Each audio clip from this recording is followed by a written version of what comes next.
Austin, I'm going to give you the honors here. Just, I want to give you some chance at this. So let's get this started. The first topic we're gonna talk about is intermittent fasting. Now, intermittent fasting consists of multiple different timing schedules for periodic, regular, extended food avoidance, including alternate day fasting or other similar full day fasting patterns, and also time restricted feeding. Listeners may be most familiar with the version of intermittent fasting that restricts feeding to only between 1 and 9 p.m., for example. So the debate proposition is as follows: intermittent fasting is beneficial for health and weight loss. Austin? Okay. So the other thing we sometimes do is we'll take a particular position to alley-oop the other person and set them up when they are perhaps more familiar with some of the data, as is the case here. So I'll kind of discuss what has historically been some of the purported benefits of this. So I'll take the affirmative that it is, yes, beneficial. Of course, as you mentioned, there's a bunch of different ways in which intermittent fasting can be set up, but ranging from extremes of like alternate days or extended fasts to just a daily period where you limit your eating to a particular time window. I think the latter is one that is more accessible to people and more often what they're getting at. Sometimes it is a later in the day type fast, like you said, between 1 and 9 p.m. Other times it's more concentrate your feedings in the earlier part of the day. And there's been various purported benefits to this strategy over time. Some people have suggested that it has benefits for this, cellular process called autophagy that I'm sure you can, address and I recognize we'll debunk here shortly. But others relate to things, for example, like our insulin sensitivity tends to fluctuate throughout the day. We tend in general to be a bit more sensitive in the earlier part of the day and a little bit less in the later part of the day. And the theory being that maybe matching your food intake to periods of higher insulin sensitivity earlier in the day feedings and limiting things later in the day may have some benefits there.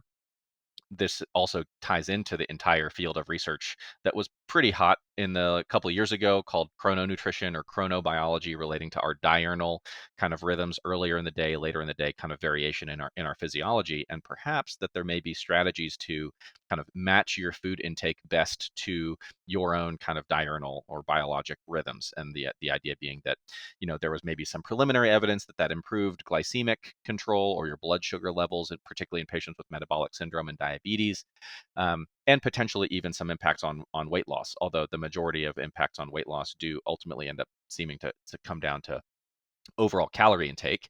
And this does in fact seem to be a way to restrict people's overall daily calories if you restrict your eating to a particular window of time. The most perhaps annoying way that I can say that it is beneficial for health and weight loss is to say, well, the opposite of intermittent fasting would be continuous feeding, just constant calorie or energy intake, which seems like a ridiculous concept, but there are a lot of people who just basically graze nonstop all day. But the extreme situation of this is actually something that we see in clinical settings in hospitalized patients in the ICU, where we'll have patients on continuous tube feeds. Sometimes, if they're unable to eat for whatever reason, they can get basically a tube feeding formula that meets their nutritional needs, overall, but it is delivered in this continuous slow infusion type pattern. And there have been plenty of, there's a decent amount of data looking at that, and indicating that there are some negative consequences to just continuous nonstop calorie intake in terms of inducing insulin resistance, for example, compared with having what we call more bolus feeding, where you get a meal and then a break in between, and you get a meal and you get a break in between, in terms of insulin sensitivity and muscle protein synthesis and things like that. So what I've laid out is a whole hodgepodge of different theoretical, purported, and in some cases evidence-based benefits to at least having periods during the day when you are not in fact eating. But the other consideration here is, like, when we're talking about intermittent fasting, do we just mean that you go periods of time between meals not eating, or is there unique benefits to spending extended periods of the day without food intake or alternate days, etc.? So I'll leave the rest to you. Yeah, no, that I think that was a great summary of what would be the affirmative position. And rather than bury the lead and go through a bunch of definitions of what is intermittent fasting and this, that, and the other to really clarify what we're talking about here, I think it's well understood that we're talking about periodic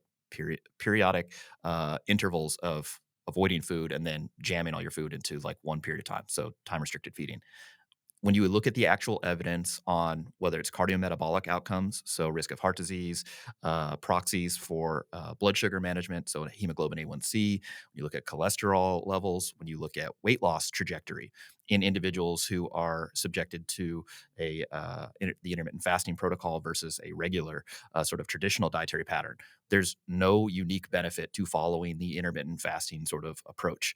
And so that's kind of the gist here. Like, if you agree that you can answer this question, like whether or not intermittent fasting is beneficial for health and weight loss by through empirical data, basically just testing it, and then you look at the data and it says, well, no, there's no unique benefit to following this, then great. That answers the question and allows us to further discuss the role of using this sort of approach, whether it's in a clinical setting or whether it's in more dietary pattern preference sort of setting. And I think that's probably the most useful discussion. So it's not that intermittent fasting is bad per se, because some people prefer this sort of dietary pattern approach.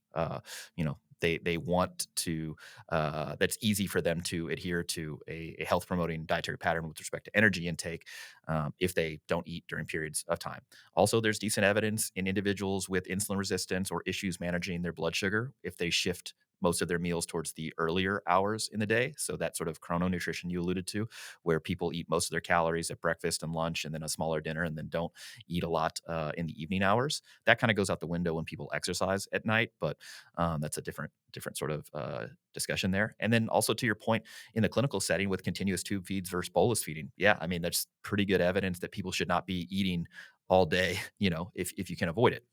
Doesn't mean that those folks don't lose weight though, because they do, but whether or not there are other, health related sequelae. So if it's loss of muscle mass, insulin resistance, for example, those things all tend to do a little bit worse with continuous feeding compared with bolus feeding in that particular setting. So I think if I had to summarize this, it's that there's not a unique benefit to intermittent fasting with respect to health outcomes that have been tested or weight loss as it's been tested. The sort of theoretical mechanisms, whether it's autophagy or something, that's actually been measured, and that's pretty much only related to calorie deficit or calorie surplus. So two traditional dietary pattern versus an intermittent fasting related dietary pattern. If it's the same amount of energy intake, the amount of autophagy is going to be about the same. Same thing with inflammatory profile. Same thing with various hormones of interest that people might be get geeked out on. And so again, all of that is sort of mechanistic, theoretical, potential benefit. But then when you look at the actual outcomes, whether it's weight loss, whether it's proxies for health related sort of trajectory or actual health outcomes, there's no real benefit there. That doesn't mean that we don't think that intermittent fasting is a fine way to eat. It's just not like a preferred approach because it doesn't have enough evidence to show that it's superior. So it is an approach, but whether it's a superior approach remains yet to be proven in the literature. And I think that's the best way I can summarize it.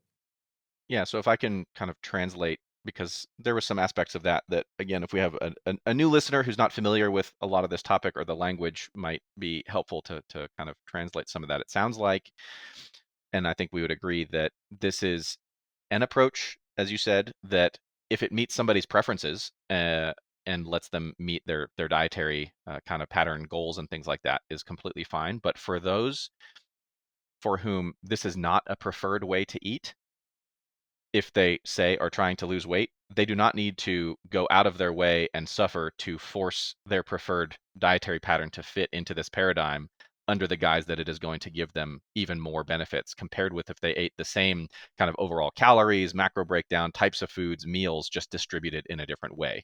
Yeah. Is that fair to say?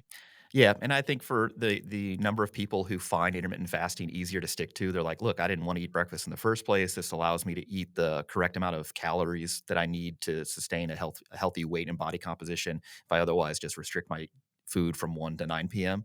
For every person where that's the case, other people will, by missing breakfast and maybe, a early morning snack, will overeat during that Hmm. period to Yeah. and compensate. And so it's like some, horses for courses. You're gonna pick the right approach. Well, I had a question on my Instagram. Ask Me Anything was like, "Hey, how long is too long for like a calorie deficit?" And actually, this relates to this intermittent fasting thing or fasting in general. The longest fast we have on record is over a year. I think it's 382 days by Angus Barbieri. He was 456 pounds when he entered. He'd voluntarily admitted himself to the hospital, then did not eat anything for over a year, 380 something days, and lost 250 something pounds. I think it was 180 pounds when he was discharged. And it's like, well, you could fast for a long time. And in fact, if you wanted to be a real jerk and somebody asks, hey, what's the fastest way to lose weight? We just don't eat. Whether that supports like other sort of things you want to do with respect to like physical performance, social sort of interactions or whatever. But yeah, the honest truth, if someone's asked, well, what's the best diet to lose weight the fastest? Well, it'd probably be just not eating, I guess, if you had to say. So Get it, get admitted to a medical ICU or a burn unit, and then don't eat. You will rapidly lose weight. yeah, can confirm.